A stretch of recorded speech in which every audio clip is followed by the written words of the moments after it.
Tonight, the world holds its breath. The long-simmering conflict between the United States and Iran has reached a terrifying new peak.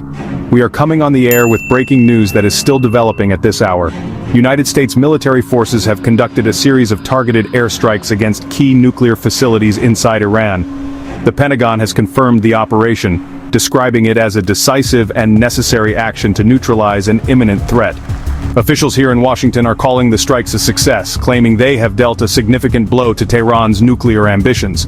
But as the sun rises over the Middle East, the full consequences of this dramatic escalation are only just beginning to unfold. The world is now watching, waiting, and bracing for what comes next in this rapidly evolving crisis. The situation is incredibly tense. Reports from the region paint a chaotic picture. Sirens have been heard in major Iranian cities. State media in Iran is denouncing the attack as an act of blatant aggression and a declaration of war. High-level diplomatic calls are crisscrossing the globe as world leaders scramble to respond to this sudden and violent turn of events. Here in the United States, the president is expected to address the nation within the hour. Sources tell us he will lay out the case for why this military action was unavoidable, citing intelligence that suggested Iran was on the verge of a critical nuclear breakthrough. This is a story with profound implications, not just for the Middle East, but for global security and stability as a whole.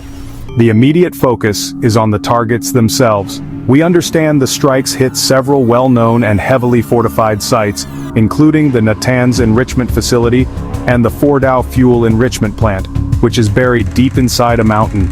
For years, these locations have been at the very center of international concern and debate over Iran's nuclear program. The operation was complex, reportedly involving a combination of stealth bombers and advanced missile technology designed to penetrate hardened bunkers. The message from the White House is clear. They believe this strike was essential to prevent a nuclear-armed Iran, a scenario they have long described as unacceptable. The question on everyone's mind tonight is whether this action will achieve that goal or ignite a much wider, more devastating war. This is a moment that many analysts have feared for years.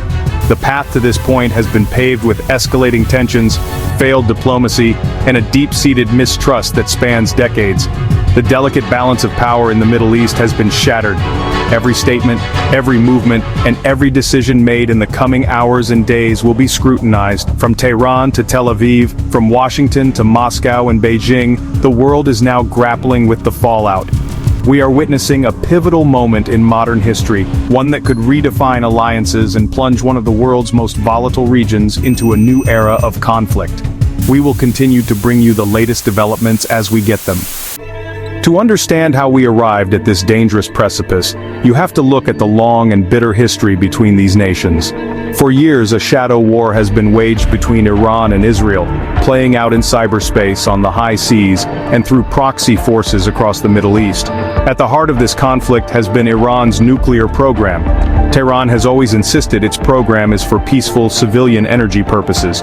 But Israel, and by extension its closest ally the United States, has never believed that. They see an Iranian nuclear weapon as an existential threat, a red line that cannot be crossed. This fundamental disagreement has fueled a cycle of covert operations, assassinations of Iranian scientists, and mysterious explosions at sensitive sites. The tension has escalated dramatically in recent months. International inspectors from the IEA reported that Iran had enriched uranium to levels far beyond what is needed for civilian power and was restricting access to key monitoring equipment. This raised alarm bells in Western capitals and particularly in Jerusalem. Israeli leaders have been increasingly vocal, warning that their patience was running out and that they reserve the right to act unilaterally to protect their nation's security. This all options are on the table, rhetoric grew louder, creating a palpable sense of impending conflict. The diplomatic track, once promising under the 2015 nuclear deal, had all but collapsed, leaving a dangerous vacuum filled with military posturing and threats. The immediate trigger for this US-led strike appears to be what one senior official called highly credible and time-sensitive intelligence. While the details remain classified, sources suggest the intelligence pointed to Iran making preparations for a final, irreversible step toward weaponization. This information, we are told, was shared with key allies, including Israel, and a consensus was reached that the risk of inaction was too great. The decision was made to move from a strategy of containment and covert disruption to one of direct military intervention. It represents a massive gamble, shifting the long-running shadow war into the open and daring Iran to respond in kind. This conflict is not just about nuclear physics, it's about regional dominance. Iran has spent decades building up a network of powerful proxy militias, from Hezbollah in Lebanon to the Houthis in Yemen. This axis of resistance gives Tehran the ability to project power and threaten its rivals, including Israel and Saudi Arabia, across the region. For Israel and its allies, Iran's nuclear ambitions cannot be separated from its regional aggression. They fear that a nuclear-armed Iran would become even more emboldened, shielding its conventional and unconventional warfare capabilities under a nuclear umbrella. This is the strategic nightmare that has driven Israeli and American policy, leading directly to the dramatic military action we are seeing tonight. The Pentagon is now releasing its initial battle damage assessment, and the picture they are painting is one of overwhelming success. Officials are describing the damage to Iran's nuclear infrastructure as severe and crippling.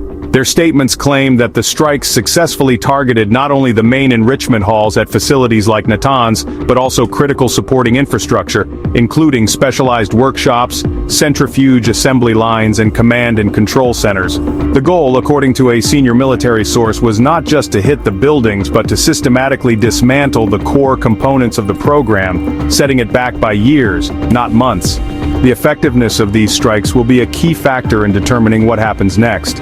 We are seeing the first satellite images emerge, and they appear to corroborate the Pentagon's claims.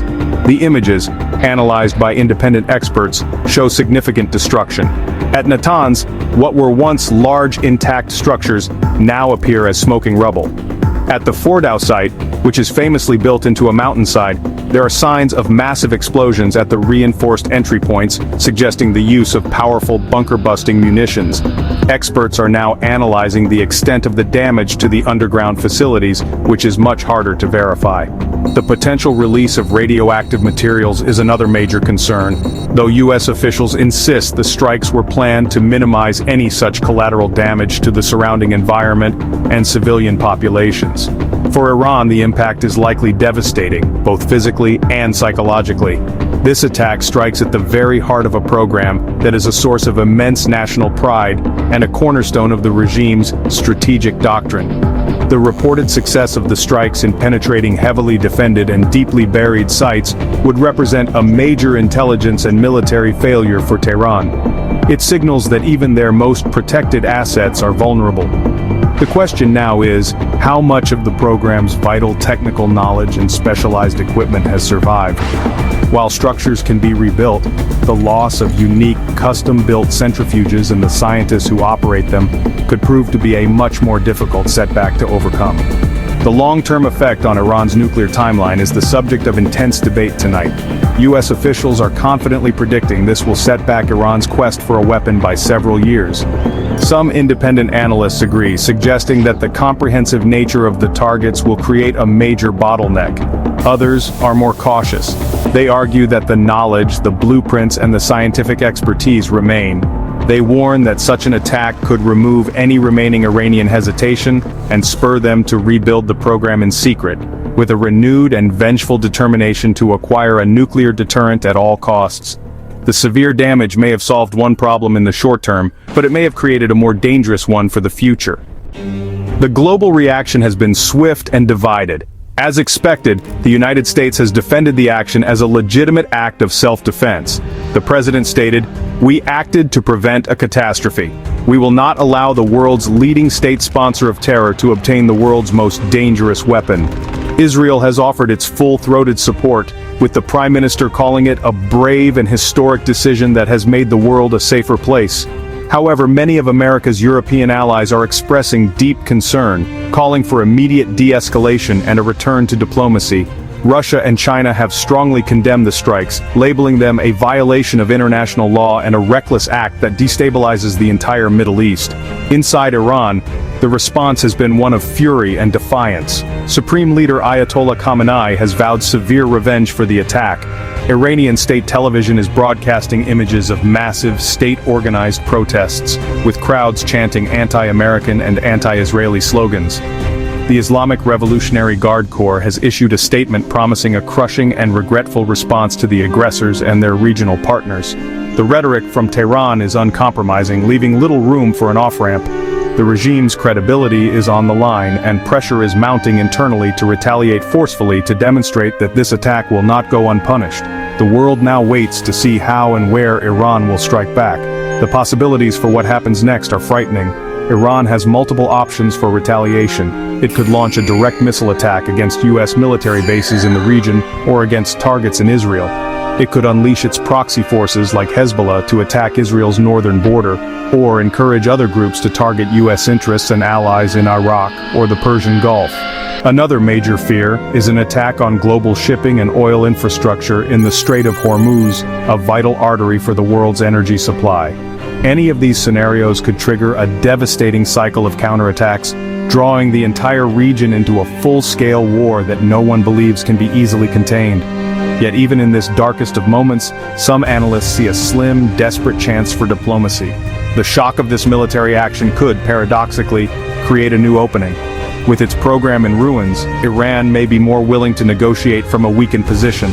The United States, having demonstrated its military resolve, may feel it now has the leverage to secure a more stringent and lasting diplomatic agreement. It is a faint hope, hanging by the thinnest of threads. The path forward is fraught with danger, and the coming days will be critical. Will this attack be the opening salvo of a catastrophic new war in the Middle East? Or will it be the violent crisis that finally forces all sides back from the brink? Tonight, nobody knows the answer.